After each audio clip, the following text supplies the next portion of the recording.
All right, Cooper, let's go ahead and go over your paper. I'm going to start with Emily format. So right away, this right here is good. It's all in the correct format. I'll let the 10th grade English slide. You should probably have Honors English 10 there instead. Your name with page number is good. Right here, you have this extra space that you need to get rid of. As far as your title goes, it does not need to be in italics either. However, it's not a horrible title. The Kicking Truth of Depression Amongst Teens. Not too bad. I think the kicking adds a little bit of your own style and flavor to it. As I'm going through here, I'm seeing some references being used with no in-text citations, but might be okay. And then we get to your works cited. So a couple things. Two, this is not in Times New Roman or size 12, the works cited. This needs to be works with an S, and that C needs to be capitalized, and you don't need this underlined. I don't know why this is all in center alignment. Where'd it go? You have that center aligned. This all needs to be left aligned. And then as I look through it, it also needs to be in alphabetical order. Okay. And I see 1, 2, 3, 4 sources. So I only have 4 sources in Emily format. And if they were indented correctly for the most part, it looks okay. It doesn't look like it's anything wrong. I don't know what this is in particular. Depression in Children, Cleveland Clinic Children's. I don't know if that's the right format, so let me pull this up. I'm just not sure what exactly the title is. Depression in Children. Okay, and then you have Cleveland Clinic, so this is from the Cleveland Clinic. So I don't know where you're getting the Cleveland Clinic Children's from. Unless I'm looking. Yeah, so anyways, I'm not really sure where you're getting that from. That's not really needed in your format. But other than that, it's mostly correct. Make sure to check Purdue OWL and the handouts I gave you to help you with that. Okay, so MLA format for the most part is, I would say about 60% right, 40% you need to tweak a few things. Okay, so as we start looking at the actual contents of your paper, there's a few things I'm noticing that need tweaking. Your introduction is okay, because I think it sets up what you're going to talk about pretty decently, and I think your thesis at the end is pretty good, and we'll talk about it in a second, but let's look at it kind of sentence by sentence, piece by piece, so we can look at a few different things. So you start off right away with depression being more prevalent than it has been in the past. You have the wrong than there, so you have a homophone concern that I want you to pay attention to.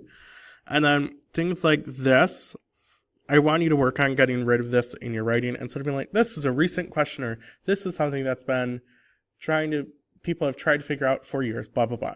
Those sort of things aren't necessary to your writing. It's what I would call filler sentences and filler words, where you're just adding stuff here to make your paper longer. You want to be as straight to the point as you can.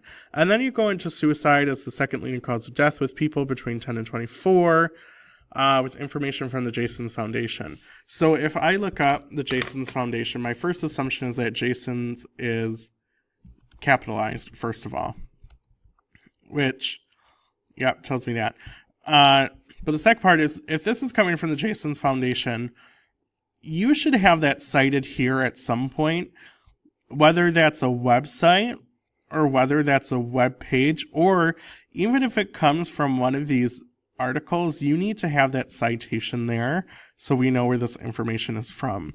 And I would think, I think you need to be a little bit more on track with what you have in the middle, because you go depression, suicide, and stress, which you don't really draw a connection to. And I can see how this is connected. Stress can lead to depression, which can potentially lead to people having suicidal thoughts, which is a good connection to make. You just need to make that clear, because otherwise the topic of your paper is a little bit fuzzy at that point.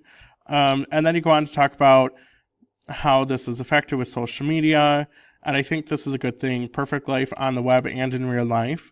And then this right here, you should say low income areas, not below income areas, because that's the proper term is low income. And see with people with health issues, correct use of the semicolon. And I think this is good as well. Depression is a growing issue that needs to be talked about before it gets too out of hand and we lose control of what we know now. You do have an awkward spacing here, but otherwise it's not too bad. Because I like that you take the problem/solution approach a little bit. You just need to be cognizant of making sure this is all on topic and citing information correctly. Okay. As we move on, social media technology use is at an all-time high in teens than it ever has been before. It's an okay topic sentence. When your paper is about if it's more prevalent, I would still have your topic sentence related to this. Even something like social media's increase in use has also been correlated with an increase in depression, anxiety, etc.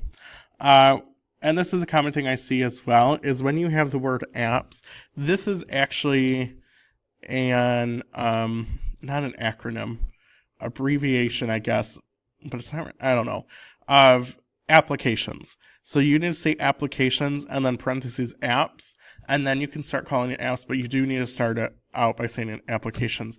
And then you have this grammar concern right here because you've got Instagram capitalized, but you don't have these other companies and websites, so you need to be aware of that. But you go on to affecting self-image, and that's fine. But then you transition into smartphone ownership, and right here, you use this quote, which you would need a colon instead of a semicolon here.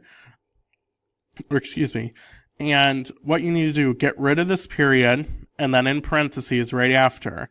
So you would put a space, left parenthesis, put the author in which you got this. And I don't really know where you would have gotten this from. I know there's lots of sources. I don't know offhand. If anything, I would guess it's this, or it's something that's not in your works cited, which in itself is a plagiarism issue. And even having this not cited is a plagiarism issue. So wherever you got this from, you need the space, parenthesis, author's name, parenthesis, period. So every time you use that quote or you paraphrase, you need to put an in-text citation. We don't have this here.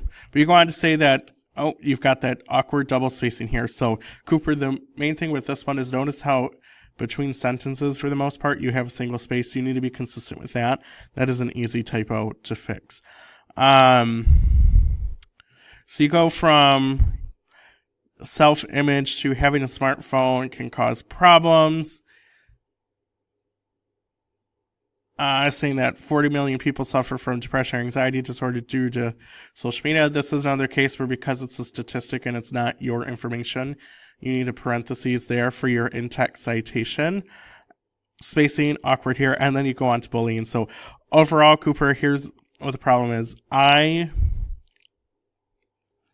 see potential for what's going on in this paragraph, but the problem is you go from social media as being used that can affect your self-image into all these people have a smartphone, and then you move into bullying. So you have realistically 3 different topics going on here that need to be split up in their own paragraphs with a good topic sentence. So be aware of that. As we move on, what I'm noticing right here, this is kind of, let's see, a lot of things, your body and brain right here, because these are 2 nouns, you can't just break them up with a comma. You can only do that with adjectives. So what you need to say instead is there are a lot of things in your body and brain that don't even have a comma here that affect the way you think and behave if you are facing somewhat tough or stressful situations. And then right here, this is where you have a comma splice because this is all a complete sentence and this is a complete sentence as well. So you either need a semicolon or a period right here. So the main thing I'm getting from your topic sentence is the brain affects the way you think and behave, which I think is a decent topic sentence. Here's where it gets a little bit of a struggle. And you're not the only one to do this, but the problem is some of you are trying to get anecdotal evidence where you're looking at one person. You can't take what one person says from a personal experience and then apply it to a whole generation. And then you slip into this first person. You absolutely want to get rid of that, only being third person, because you could have just said, and get rid of this contraction as well. This should be was not. You don't need the contraction here. You can just say depression, or as evident from this quote, depression was not as visible 20 years ago as it is today. And that would be a lot better because that gets you into the more formal kind of writing you want with it. So you really want your paper to rely on the evidence that is being used. And so when you go on to this kind of thing about your brain changing, you go into, well, medical professionals have trouble seeking why. So again, Cooper, we have some decent information here, but it's just not organized in the right way because you have, well, your brain can change, and then you went into this whole different thing about how it's been in the past, and then you went into, well, it's on the rise today, but we don't know why. So not only do you use 3 different ideas, but you didn't really take any evidence with any of them whatsoever. So you need to really do that. And then as we get further into your paper, Cooper, we have some spacing issues. This is indented too far. It looks like a double indent, really. And then that caused some problems here because not only is it a double indent, but you're missing the space here, which is technically not good for the MLA format. And then, so your paragraph on medical issues, with something like this, asthma, obesity, you need a comma after obesity and a period after, etc. The only problem I have with this is pick 2 or 3, because when you have asthma, obesity, these are 2 kind of different things.